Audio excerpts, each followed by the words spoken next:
રામ રામ આવો. કેમ મુંજાણા હો કાકા? મુંજાઈ નહીં તો શું કરે? કેમ? એ કપામાં ગુલાબી હીરું આવી ગઈ છે.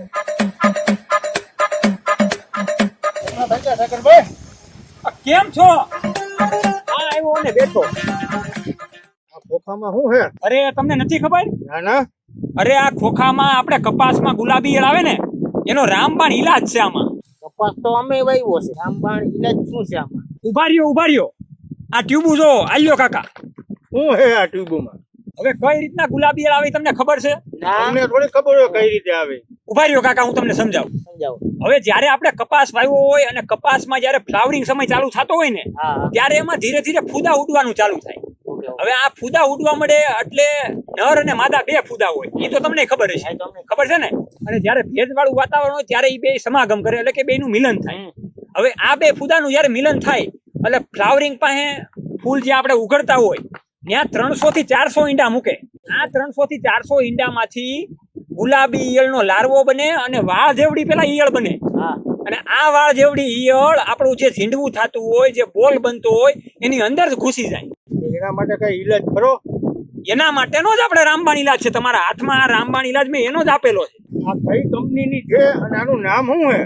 તમને સમજાવું, ઉભા રહ્યો, ઘડીક ધીરા રહ્યો. હવે આ કંપની જે છે ને એ એટીજીસી કંપની છે, હૈદરાબાદની કંપની છે અને આ ટ્યુબનું નામ છે ક્રેમિટ પીબીડબલ્યુ. કઈ રીતે આનો ઉપયોગ કઈ રીતે કરવાનો? હું તમને સમજાવું. આ ટ્યુબ ખોલો કાકા, ટ્યુબ ખોલો. એ બોક્સમાંથી હું તમને બતાવું. આમાંથી તમે ખોલો, ટ્યુબ ખોલો.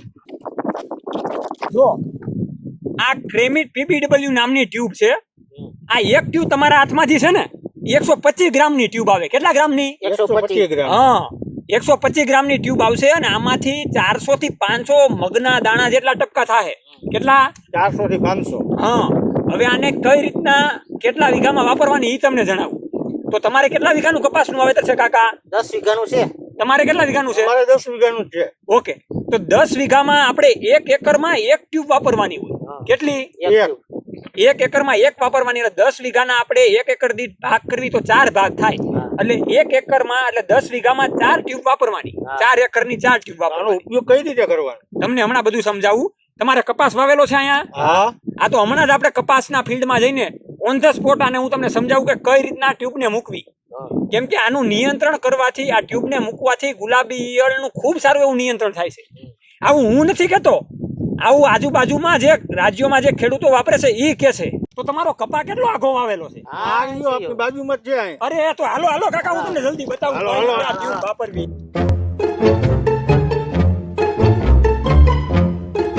આ અમારો કપાસ આવી. હવે તમારો આ જે કપાસ છે એ કાકા કેટલા દિવસનો થયો છે? આ કપાસ અમારો 45 દિવસનો. 45 દિવસનો થયો. ઓકે, 40 થી 45 દિનનો કપાસ થયો.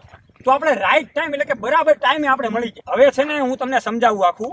હવે આપણે આ ક્રેમિટ પીબીડબલ્યુ નામની જે ટ્યુબ છે, રામબાણ ઈલાજ છે જે ગુલાબી ઈયળનો, એ કઈ રીતના ડોઝ મારવાનો એ તમને જણાવું. તો 3 આપણે ડોઝ મારવાના હોય આખી સિઝનમાં. હવે કેટલા દિવસના ગાળે મારવાના હોય એ તમને જણાવું. તો જ્યારે આપણો કપાસ 40, 45, 50, 55 દિવસનો થયો હોય, જ્યારે ફ્લાવરિંગ ઉઘડવાના ચાલુ થયા હોય ત્યારે આપણે પેલો ડોઝ મારવાનો હોય. કઈ રીતના મારવાનું હોય તમને કહું. આલ્યો ખોખું ચાલો. લાવો. હવે આ જે ટ્યુબનું છે ને, આપણે ઉપરની જે ટોચ હોય ને ત્યાંથી અહીંયા એક ટપકું કરવાનું. ઈ ટપકું કરીને પછી આપણે પાછું 7 ફૂટ બીજી લાઈન મારવાની. ધ્યાનથી સાંભળજો. હા. હવે માની લો કે 7 ફૂટ અહીંયા થાય છે તો પાછું અહીંયા આપણે ઉપરની ડાળીએ ટપકું કરવાનું. પાછું 7 ફૂટ અહીંયા કરવાનું. એટલે ઝીગઝેગ આકારમાં થશે. આ ટપકા તો અમે કરી દીધા. હવે આમાં વરસાદ આવશે તો આનું શું કરવાનું હવે? હવે તમને જણાવું. તમને મનમાં એવું છે ને કે ભાઈ વરસાદ આવશે એટલે આપણી ટ્યુબ ધોવાઈ જાય, આ પૈસાનો જે ખર્ચો કરવી છે પાણીમાં વયો જાય, એવું નથી કાકા. એવું જ નથી ને? એવું નથી. હવે તમને જણાવું.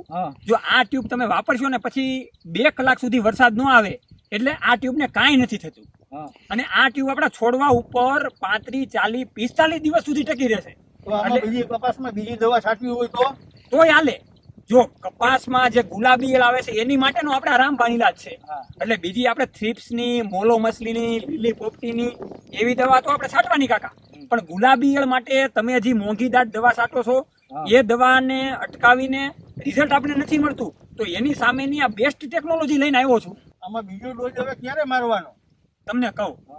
હવે પેલો ડોઝ માર્યા પછી 35 દિવસ પછી બીજો ડોઝ મારવાનો. અને એના પછી બીજો ડોઝ માર્યા પછી પાછો 35 દિવસ પછી પાછો ડોઝ મારવાનો. હા, એટલે 3 રાઉન્ડ મારવાના. પણ કઈ રીતે મારવાના? કે 35 દિવસના ગાળે આપણે મારવાના? 35 દિવસના ગાળે પાછો એ બીજો અને ત્રીજો રાઉન્ડ મારવાનો. હા. બીજો રાઉન્ડ તો આપણે લાગી ગયો. હા, લાગી. આ તો બહુ સારી ટેકનોલોજી છે. તો આ ટ્યુબ મને મળશે ક્યાંથી અને કઈ રીતે મળશે? સમજાવું તમને.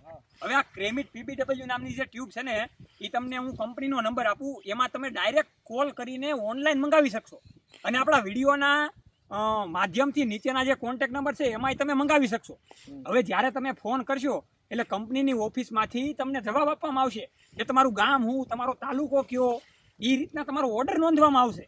જ્યારે તમે પૈસા નાખશો એટલે તમારો ઓર્ડર કન્ફર્મ થઈ જશે અને વિશ્વાસપાત્ર એટલે કે 100% તમને તમારા જગ્યા ઉપર આ ટ્યુબ મોકલાવવામાં આવશે. તો વાલા ખેડૂત મિત્રો, આ તમે જે વિડીયો જોવો છો એ જામનગર જિલ્લાના જામનગર તાલુકાના નાના એવા ધોળસિયા ગામનો વિડીયો છે. અને એમાંય ખાસ કરીને વિજયભાઈ નામના જે ખેડૂત છે એણે આ ટ્યુબનો પહેલો ડોઝ વાપરેલો છે. એટલા માટે તમારે કાંઈ પણ બીજી માહિતી જોતી હોય તો આસાનીથી નીચેના જે કોન્ટેક્ટ નંબર છે એમાં ડાયરેક્ટ વિજયભાઈને તમે કોલ કરીને પૂછી શકો છો કે ભાઈ ટ્યુબ વિશે કઈ રીતના વાપરવી અને કઈ રીતના ટ્યુબને મારે મંગાવવી.